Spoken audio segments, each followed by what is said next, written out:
नमस्कार साथियों, स्वागत है आप सभी का अपनी पाठशाला पर। मैं हूं अंकित अवस्थी। लेकिन आज का यह दिन जिस समय हम ये चर्चा आपके साथ साझा करने जा रहे हैं, जैसे ही आज सुबह के अखबारों के पन्ने खोले गए, ये सुर्खियां आंखों के नजर के सामने आई। रात 12 बजे मैसेजेस आने शुरू हो गए थे। जो उड़ीसा के हमारे विद्यार्थी हैं, उन्होंने हमें ट्विटर पर, टेलीग्राम पर टैग करके मैसेज भेजने शुरू कर दिए थे कि सर यहाँ पर एक बहुत बड़ी दुर्घटना हो गई है। पहले तो लगा कि कोई ट्रेन स्लिप हुई है पटरी से, क्योंकि बहुत लंबे समय से ऐसे हादसे सुनाई नहीं दे रहे थे। लेकिन जैसे ही इस खबर के बारे में पता चला तो एकदम मतलब सुबह से ही मूड एकदम अपसेट हो गया और ये लगा कि यार ये हो क्या गया है। अभी तक जो अखबारों में छप रहे आंकड़े हैं, क्योंकि ऑफिशियल आंकड़े हमारे पास नहीं है, अखबारों के आंकड़े, तो उसमें ये जानकारी पता चल रही है कि अब तक 233 मौतें हो चुकी हैं। और साथियों, ये भीषण हादसों में से एक है, भीषण ट्रेन हादसों में से एक है। और ऐसा हादसा जिसमें 3 ट्रेनें एक साथ आकर के टकरा गई हो। मतलब कुछ ऐसा हो रहा है कि एक ट्रेन आई है, उससे दूसरी ट्रेन टकराई है, टकरा करके एक का इंजन मालगाड़ी के ऊपर चढ़ गया, यानी कि एक साथ 3 ट्रेनें कोलाइड कर गई हैं। तो यहां पर एक बहुत बड़ा इस समय मतलब मामला पूछा जा रहा है, और वो ये पूछा जा रहा है कि अल्टीमेटली जो सरकार इतनी दिन से कह रही थी कवच सुरक्षा प्रणाली लगा ली, हमने कवच सुरक्षा प्रणाली लगा ली, अब जाकर के हमारे यहां पर एक्सीडेंट्स नहीं होंगे, उनका क्या हुआ? तो वो जो कवच प्रणाली है ना, उस पर भी अब सवालिया निशान खड़े हो रहे हैं। तो हम आपको सारे अपडेट देने की कोशिश करेंगे। हालांकि साथियों, ना तो हम समाचार पत्र हैं और ना ही न्यूज एजेंसी हैं। जो भी समाचार हम आप तक लेके आते हैं वो तमाम न्यूज़ चैनल से ही लेकर आते हैं। लेकिन हाँ, आपको इतना सारा ना सुनना पड़े, इधर उधर से ना देखना पड़े, तो हम उसे संकलित करके छोटे से सेशन में डालने का प्रयास करते हैं। ठीक है, तो फिलहाल के लिए जो भी खबरें हैं वो समाचार पत्र पत्रिकाओं से है। खबरों में छपा है कि उड़ीसा ट्रेन में एक्सीडेंट हुआ है, 900 से ज्यादा लोग इंजर्ड हो चुके हैं। अथॉरिटीज ने अपने द्वारा हेल्पलाइन नंबर इशू कर दिए हैं। जिस ट्रेन के बारे में सबसे ज्यादा चर्चा हो रही है दैट इज कोरोमंडल एक्सप्रेस। और दुर्भाग्य यह है कि यह ट्रेन एक बार पहले भी, आज से लगभग 12-13 साल पहले भी, इस ट्रेन का ही एक बार एक्सीडेंट पहले भी हुआ है। 233 लोग मरने की खबर है, 900 से ज्यादा लोग इंजर्ड होने की खबर है। 2 पैसेंजर्स, और मतलब हुआ क्यों? क्योंकि ट्रेन डिरेल हुई थी। और ऑब्वियस सी बात है, टकराने के बाद ट्रेनें डिरेल होती हैं। तस्वीरें आई, बहुत भयानक आई। लेकिन हम सभी, हमारे देश के जितने भी नागरिक इस पूरी घटना से आहत हुए हैं, क्योंकि बहुत सारे लोगों ने जान गंवाई है। लेकिन जान गंवाने के साथ साथ बहुत सारे परिवार, जिनसे परिवार कनेक्टेड हैं, उन पर जो बीतता है वो दर्द केवल हम सहानुभूति दिखाकर और अपनी तरफ से दिवंगत आत्माओं को श्रद्धांजलि देकर ही समर्पित कर सकते हैं। तो हम अपनी तरफ से, अपनी पाठशाला परिवार, अंकित इंस्पायर इंडिया की तरफ से सभी दिवंगत आत्माओं को श्रद्धासुमन, श्रद्धांजलि अर्पित करते हैं। मेरे प्यारे साथियों, वर्तमान में ट्रेन एक्सीडेंट ट्रेंड कर रहा है। जैसा स्वाभाविक सी बात है कि जब ट्रेन एक्सीडेंट होता है तो ट्रेन एक्सीडेंट होने पर रेल मंत्री से, जिनकी जिम्मेदारी है कि ट्रेन सुचारू रूप से चले, ट्रेन एक्सीडेंट्स ना करें, उनसे ये पूछा जा रहा है। तो संभव है कि उनसे इस्तीफे की मांग की जाए कि आपके समय में ये हो कैसे रहा है। तो ट्रेन एक्सीडेंट फिलहाल के लिए नंबर 1 पर ट्रेंड कर रहा है। तस्वीरें काफी भयानक हो सकती हैं, इसलिए हमने ब्लर कर दी हैं, आपको नहीं दिखाई है। लेकिन हाँ, आप इस हादसे की तस्वीर को ऐसे जरूर देख सकते हैं, जिसमें आप देख रहे हैं कि ट्रेनें कितने तरीके, ऐसे लग रहा है जैसे अपन बचपन में माचिस के डब्बों की ट्रेन बना के चलाते थे और वो ट्रेनें एक दूसरे के डब्बे, एक दूसरे माचिस के डब्बे एक दूसरे के ऊपर चल जाते थे, है ना। तो ये कुछ वैसी स्थिति दिख रही है। ऐसा लग रहा है कि माचिस के से डब्बे लग रहे हैं, ट्रेन के जहां तहां बोगियां बिखरी पड़ी हैं। सुनने में जो 233 नंबर आ रहा है, ये केवल एक नंबर लग रहा है, लेकिन कितनी दूर तक ऐसा हुआ होगा, कितने ही लोग ऐसे होंगे जिनके बारे में अभी तक प्रशासन को कोई जानकारी नहीं होगी। ये नंबर बढ़ भी सकता है, मुझे ऐसा पर्सनली लगता है, क्योंकि ये घटना कल शाम 7 बजे की है। आप तस्वीरों से देख सकते हैं, अंधेरे में यह घटना हुई है। जिस जगह यह घटना हुई है उस तरफ किसी भी प्रकार की रोशनी की व्यवस्था नहीं है। तो रात के समय का यह दृश्य है और यह सुबह के समय का दृश्य है, आप इससे अंदाजा लगा सकते हैं। सब सरप्राइजिंगली आप देखें तो इंजन जो है ना, वो एक ट्रेन के ऊपर चढ़ा हुआ है और वो दूसरी ट्रेन, दूसरी तरफ लाइन पर गई हुई ट्रेन है, उस पर चढ़ा हुआ है। सुबह के समय में ये जो दृश्य आपको दिख रहा है, जहां पर कि लोगों को निकालने की खबरें दिखाई दे रही हैं, तस्वीरें दिखाई दे रही हैं, सभी भारतवासी इस समय एकदम स्तब्ध हैं और इस बात से आशंकित हैं। और साथियों, ऐसा होता है कि जब भी आप किसी दुर्घटना के बारे में सुनते हैं तो लाखों यात्री हमारी ट्रेन में सफर करते हैं और उनका यात्रा पर विश्वास होना ही सबसे बड़ा विश्वास होता है कि भाई हम ये मान करके ही यात्रा करते हैं कि हमारी यात्रा सुरक्षित रहेगी। लेकिन इस तरह के जो दृश्य होते हैं, ये दृश्य बहुत ही उद्विग्न कर देते हैं, बहुत सारे लोगों को चिंतित, भयावित कर देते हैं कि हमारा क्या होगा, क्या हम सेफ हैं, तमाम बातें हैं। ठीक है, इसी साथ साथ आप यहां पर खबर में अगर देखें कौन सी ट्रेन थी, कहां से आ रही थी, तो कहा जा रहा है साथियों, मैप पर अगर मैं दिखाऊं ना एक बार के लिए, आप मैप को देखने का प्रयास कर लें, फिर ये आपको समझने में आसान होगा। असल में भारत के पूर्ववर्ती भारतीय क्षेत्र में 2 राज्यों को आप यहां पर देखें, वो कौन से हैं? एक राज्य यहां पर है उड़ीसा और एक राज्य है यहां पर वेस्ट बंगाल। असल में साथियों यहां दो ट्रेनें की जिक्र हो रहा है, एक हावड़ा एक्सप्रेस का हो रहा है, एक कोरोमंडल का हो रहा है। हावड़ा से निकलने वाली कोई चेन्नई हावड़ा एक्सप्रेस है और एक कोरोमंडल एक्सप्रेस है। इनमें से हुआ क्या है कि एक ट्रेन तो कर्नाटक से आ रही है हावड़ा के लिए और एक ट्रेन जो है वो हावड़ा से इधर की तरफ जा रही है, नीचे की तरफ, कोरोमंडल की तरफ। ये दोनों ट्रेनें आमने सामने, हालांकि 3 घंटे का सामान्यतया दोनों में डिफरेंस रहता है क्रॉसिंग में, लेकिन फिर भी एक ट्रेन के लेट होने से वो होती है ना, समय जब खराब होता है तो कुछ इस तरह की नियति ले जाती है इस तरह से। तो यहां पर बालासर के नजदीक एक जगह है जिसका नाम है बाहनगा नामक रेलवे स्टेशन पर यह हादसा हुआ है। हादसा कैसे हुआ, क्यों हुआ, इसके बारे में तमाम सवाल किए जा रहे हैं। जैसे कि मतलब एक एनिमेशन हमें मिला जिसमें यह दिख रहा है कि किस प्रकार से यहां पर ट्रेनें चली थी और ट्रेनें जाकर के आप यहां पर देख सकते हैं, मतलब इस तरह से एक दूसरे के साथ आमने सामने टकराई हैं। यह बालासर उड़ीसा के अंदर का दृश्य बताया जा रहा है और जो खड़ी हुई ट्रेन थी या मतलब रुकी हुई ट्रेन थी उससे दूसरी ट्रेन टकराई है। तो बड़ा सवाल यह बनता है कि यार एक पटरी पे अल्टीमेटली 2 ट्रेन आ कैसे गई, एक ट्रेन ये आ रही, एक ट्रेन ये रही, एक पटरी पे 2 ट्रेन आ कैसे गई। तो इसके पीछे का सबसे बड़ा कारण जो होता है ना, मतलब जो मेजर कारण होता है वो तकनीकी खराबी ही होता है। और तकनीकी खराबी कैसे, तो आपको ये जरूर पता होना चाहिए कि ट्रेनें चलती कैसे हैं। ट्रेनें चलती कैसे हैं, बोले इंजन से चलती हैं, पटरी पे चलती हैं, ऐसा नहीं। असल में ट्रेनें चलती कैसे का मतलब हुआ कि ये कैसे डिसाइड होता है कि इस पटरी से तो ट्रेन आएगी और इस पटरी से ट्रेन जाएगी, ये डिसीजन कैसे लिया जाता है। तो इसके बारे में कहा गया है कि असल में जो रेलवे स्टेशन होता है ना, वहां पर एक कंट्रोल रूम होता है, स्टेशन अधीक्षक जिसको मैनेज कर रहे होते हैं, वो असल में ये देख रहे होते हैं कि कौन सी पटरी खाली है। तो उनके एक बड़े से डिस्प्ले के ऊपर रेल की पटरियों के ऊपर रेड मार्क और ग्रीन मार्क करके ब्लिंक करती हुई लाइट्स लगी हुई होती हैं। जहां रेड मार्क लगा हुआ ब्लिंक चल रहा है इसका मतलब इस पटरी से होकर ट्रेन जा रही है, और जहां ग्रीन लगा हुआ है इसका मतलब है कि वहां पर पटरी खाली है। इस प्रकार से स्टेशन वाले वहीं पर बैठे बैठे ट्रेन को दिशा दे देते हैं। आप और हमको, जब हम नहीं जानते ट्रेन के बारे में, तो ऐसा लगता है कि ड्राइवर ट्रेन चलाता है। वास्तविकता में ड्राइवर ट्रेन नहीं चला रहा होता है, चलाता वो स्टेशन पे बैठा हुआ स्टेशन सुपरिटेंडेंट या फिर जो भी इंचार्ज है वो चलाता है ट्रेन। आप पूछेंगे वो कैसे, असल में वही डिसाइड करता है कि ट्रेन को कौन सी पटरी पे लेना है। अपन सोचते हैं यार ट्रेन मुड़ती कैसे है, तो होता क्या है ना कि पटरियों के अंदर शिफ्टिंग होती है। शिफ्टिंग से मतलब ये ट्रेन की पटरी जो है वो दूसरी पटरी के साथ में, वहां स्टेशन अधीक्षक बैठा बैठा जब वो ऑर्डर कंट्रोल पैनल को ऑर्डर करता है, वो पटरियां ऑटोमेटिक दूसरी पटरियों के साथ मर्ज हो जाती हैं। तो वो पटरियां मूव करती हैं। पटरियों के मूव करने से जिस तरफ पटरी मूव कर गई उस तरफ गाड़ी मुड़ करके चली जाती है। कहने का मतलब समझ रहे हैं आप, कहने का मतलब यह है कि इस पूरी प्रक्रिया में पटरियों पर किस पटरी पर कौन सी गाड़ी जाएगी यह निर्धारण स्टेशन से होता है। तो पटरी पर जहां ग्रीन लाइन दिख रही होगी वहां पर एक ट्रेन अगर ऑलरेडी खड़ी है तो इसका मतलब ये तकनीकी खामी, और अगर ये तकनीकी खामी नहीं है तो ये मानवीय भूल है, किसी व्यक्ति के द्वारा किया गया कार्य है। चलो अब ये पूछेंगे कि सर इसका मतलब इतने सारे लोगों की जिंदगी एक स्टेशन पर बैठे हुए व्यक्ति के हाथ में होती है क्या? बिल्कुल, अभी तक तो यही है। और अगर वो आदमी गलत तरीके से ऑर्डर कर दे, केवल एक गलत बटन दबा दे, पटरियां दूसरी तरफ शिफ्ट हो जाए, तो हादसे होना निश्चित है।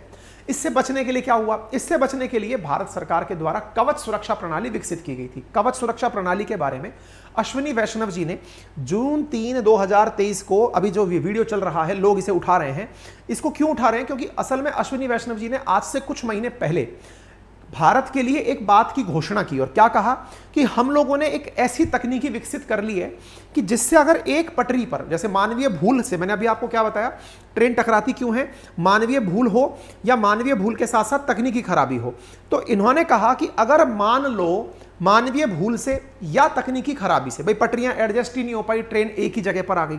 ये हम लोगों की सबसे बड़ी गलती, हमें लगता है ड्राइवर चलाता है, वो केवल स्पीड देता है, रोकता है, वो यही करता है। उसको दिशा देने वाला जो काम है ना वो स्टेशन से होता है। ऐसी स्थिति में अगर मानवीय भूल या तकनीकी खराबी से एक ही पटरी पर 2 ट्रेन आ जाएं, जैसे देखो एक ट्रेन ये जा रही जिसमें अश्विनी वैष्णव जी खुद बैठे हुए हैं और सामने से एक ट्रेन और आ रही है, दोनों आमने सामने आ गई, तो दोनों के आमने सामने आने पर इन्होंने बकायदा खुद बैठ करके ये डेमो दिया और लोगों में ये विश्वास पैदा किया था कि अगर ऐसी स्थितियां आ जाएंगी तो ऐसी स्थितियों में ट्रेनें स्वतः ही एक निश्चित दूरी पर रुक जाएंगी।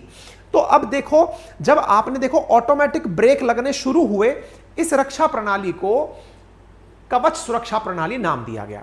अब सोचो कि इस चीज का इतना प्रचार प्रसार हुआ कि ट्रेनें एक साथ एक पटरी पर आ जाएंगी तो रुक जाएंगी, तो फिर ये रुकी क्यों नहीं? क्या आपकी कवच सुरक्षा प्रणाली, जिसको लेकर के आपने करोड़ों रुपए खर्च कर दिए, या फिर लोगों के मन में यह विश्वास पैदा कर दिया कि अब पूरी तरह रेल यात्रा सुरक्षित है, क्या वो प्रयास निष्फल था? वर्ष 2012 से शुरू हुआ कार्यक्रम अब तक हजारों करोड़ रुपए जिसपे इन्वेस्ट हो चुके हैं, क्या वो बर्बाद हो गया? सरकार के द्वारा हर बजट में कवच के नाम पर इतना पैसा ले लिया जाता है, हो क्या रहा है? यह प्रश्न अब होने से राजनीतिक गलियारों में बड़ा चर्चा का विषय बना हुआ है कि भाई कवच काम क्यों नहीं किया। तो इसका जवाब जो निकल कर आ रहा है वो क्या है? असल में कवच भारत के 34,000 किलोमीटर के लगभग की पटरियां डली हुई हैं। उन सभी पटरियों पर अभी कवच प्रणाली चालू नहीं हुई है। विशेष रूप से कवच प्रणाली को लागू करने में बड़ा इन्वेस्टमेंट आएगा। जैसे इस बजट के अंदर 133 करोड़ रुपए साउथ सेंट्रल रेलवे के लिए लिए गए। अभी जो हादसा हुआ है ये साउथ ईस्टर्न रेलवे में हुआ है। इस पूरी प्रणाली को पूरे भारतवर्ष के 34,000 किलोमीटर के अंदर लगाने के लिए अभी समय लगेगा। मतलब कि यह प्रणाली अगर होती तो आप यह जरूर कह सकते हैं कि यदि यह प्रणाली होती तो आज यह हादसा नहीं हुआ होता। रही बात इसकी कि क्या जिस जगह यह हादसा हुआ है वहां यह प्रणाली लगी हुई थी, क्या नहीं लगी हुई थी? और सबसे इंपॉर्टेंट बात यह है कि यह नहीं लगी हुई थी, इसीलिए एक विश्वास पैदा होता है कि अगर यह लगी होती तो फायदा होता।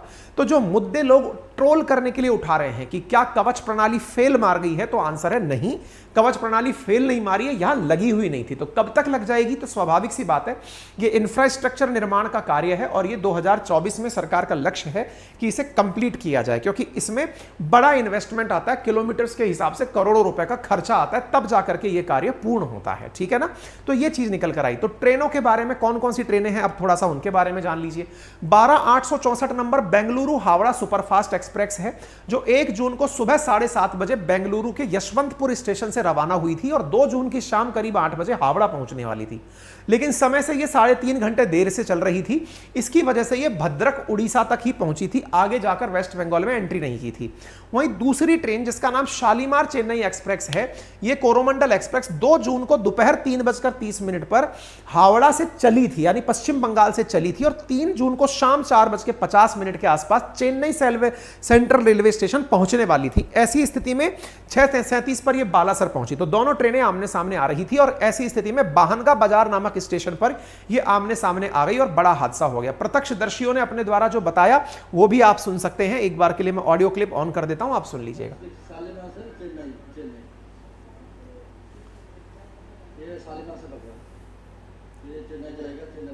तो मतलब ये प्रत्यक्षदर्शी जिन्होंने बताया, तो डेथ टोल 233 डेड की बात सुनने में आ रही है। 900 से ज्यादा इंजर्ड हो चुके हैं उड़ीसा ट्रेन ट्रेजेडी के अंदर। देश में जो अब तक के बड़े हादसे हुए हैं उनमें एक हादसा था 6 जून 1981 का, जिसमें 750 से ज्यादा लोगों के मरने की खबर थी, क्योंकि ट्रेन चलते हुए बागमती नदी में गिर गई थी। बिहार की घटना थी। इसके बाद 20 अगस्त 1995 को 305 लोगों की मौत हुई थी। कहां पर? कालिंदी एक्सप्रेस से पुरुषोत्तम एक्सप्रेस टकरा गई थी 1995 में। ऐसी ही फिर अगस्त में ब्रह्मपुत्र मेल उत्तर रेलवे के कटिहार डिवीजन में अवध असम एक्सप्रेस से टकरा गई, जिससे 285 लोगों की मौत हुई थी। ऐसे 26 नवंबर 1998 में 212 लोगों की जम्मू तवी सियालदह एक्सप्रेस पंजाब के गोल्डन टेम्पल से टकरा गई, इतने लोगों की मौत हुई। निश्चित ही ये जो दुर्घटना हुई है ना, ये इन टॉप 4 में छोड़िए, मुझे ऐसा लग रहा है कि नंबर्स अभी बहुत ऊपर तक जाएंगे, क्योंकि अभी दिन निकला है। लोग अभी उनको जो घायल हैं, 900 लोग घायल भी हैं, लोग अभी निकाले जाएंगे। बुरी हालत है, मतलब सोच करके ही एक बार में हृदय मतलब विचलित हो जाता है। पश्चिम बंगाल के मुख्य सचिव एच के द्विवेदी जी ने कहा है कि राज्य सरकार मंत्री मानस भुइया और सांसद डोला के नेतृत्व में टीम भेज रही है, क्योंकि पश्चिम बंगाल की तरफ से भी लोग जा रहे थे, इधर तमिलनाडु की तरफ ट्रेन आने वाली थी, तो उन सब की तरफ से अपनी तरफ से बातें आ गई हैं। कोरोमंडल ट्रेन का पहले भी 14 साल पहले एक्सीडेंट हुआ था, तो ये एक मतलब दुर्भाग्यपूर्ण घटना है। आज ही के दिन वंदे भारत ट्रेन का इनॉग्रेशन होना था गोवा और मुंबई के बीच में, उसे टाल दिया गया है। बंगाल से जाने वाली जितनी भी ट्रेनें हैं दक्षिण भारत के लिए, उन्हें सबको होल्ड कर दिया गया है। लोगों के लिए मतलब जितनी भी खबरें मिल रही हैं वो पूरी तरह अपडेट होती जा रही हैं। आप देख सकते हैं ह्यूमैनिटेरियन इनिशिएटिव लेते हुए सारे प्रयास मतलब फोर्सेज के द्वारा किए जा रहे हैं, आप उन्हें यहां देख सकते हैं। एनडीआरएफ की टीम यहां पहुंच चुकी है, पूरे प्रॉपर तरीके से यहां काम कर रही है। जो रेल मंत्री हैं उनके द्वारा भी यहां पर बताया कि वो जल्दी ही उड़ीसा पहुंच रहे हैं और उनके द्वारा स्पीडी रिकवरी के लिए ईश्वर से प्रार्थना की जा रही है और जो भी जरूरी होगा वो कार्य करने के लिए सभी नेताओं के द्वारा, राष्ट्रपति के द्वारा, प्रधानमंत्री के द्वारा, राहुल गांधी जी के द्वारा, अरविंद केजरीवाल जी के द्वारा, इवन यूनाइटेड नेशंस के अंदर जो प्रेसिडेंट है उन तक के द्वारा इसके ऊपर अपनी संवेदनाएं व्यक्त की गई। दुनिया भर से इस घटना के ऊपर अपनी संवेदनाएं आ रही हैं, दुनिया भर के देश इस घटना पर स्तब्ध हैं और इस घटना पर अपने द्वारा तरह तरह की चीजें दे रहे हैं। अभी तक के जो अपडेट आ रहे हैं उसमें से 2 लाख रुपए प्रधानमंत्री जो नेशनल रिलीफ फंड है उसके अंदर से जो भी नेक्स्ट जो लोग हैं उनको दिए जाने की बात हुई है और इंजर्ड लोगों को 50,000 रुपए देने का निर्णय लिया गया है। और इसमें यहां भी किया गया है एक और चीज, कंपनसेशन के साथ बढ़ाते हुए कहा गया है कि 10 लाख रुपए कैश दिए जाएंगे, मतलब इन केस ऑफ डेथ, अगर डेथ हो जाती है तो 10 लाख रुपए दिए जाएंगे और 2 लाख रुपए मतलब 50,000 रुपए माइनर इंजरीज के लिए। तो एक तरह से जो भी घायल हुए हैं और जो भी मृत परिवारजन हैं उन सब के लिए सरकार के द्वारा अपनी तरफ से घोषणाएं कर दी गई हैं। तो मैंने ये कारण बता दिया ट्रेनें एक दूसरे के साथ कैसे आ जाती हैं और अब राजनीति होना भी स्वाभाविक है। तो रेल मंत्री से नैतिक आधार पर इस्तीफे की मांग की जा रही है कि आप अपने पद को छोड़ दीजिए, लोग इसके लिए मांग कर रहे हैं। चूंकि कवच के नाम पर लोग इन्हें ट्रोल कर रहे हैं कि आपने कवच में काम क्यों नहीं किया, तो मैंने आप लोगों को बता दिया है कि कवच का क्या असल में स्टैटिक्स है, कितने किलोमीटर तक लगना है, क्या कुछ है। आप इधर देख सकते हैं 2022 के यूनियन बजट में यह अनाउंस किया गया था और 2000 किलोमीटर रेल नेटवर्क को प्लान किया गया था वर्ल्ड क्लास टेक्नोलॉजी कवच के साथ 2022 के अंदर। तो अभी 23 चल रहा है, 23 के मध्य में आप हैं, साथ में इस चीज को धीरे धीरे और ऐड किए जाने की बात है। मैं आपको बता दूं देश के अंदर जितनी भी रेलवे जोन्स हैं उनमें से साउथ ईस्टर्न जोन के अंदर यह घटना हुई है। असल में साउथ सेंट्रल जोन के अंदर रेलवे ने कवच लगा भी दिया है, ठीक है ना।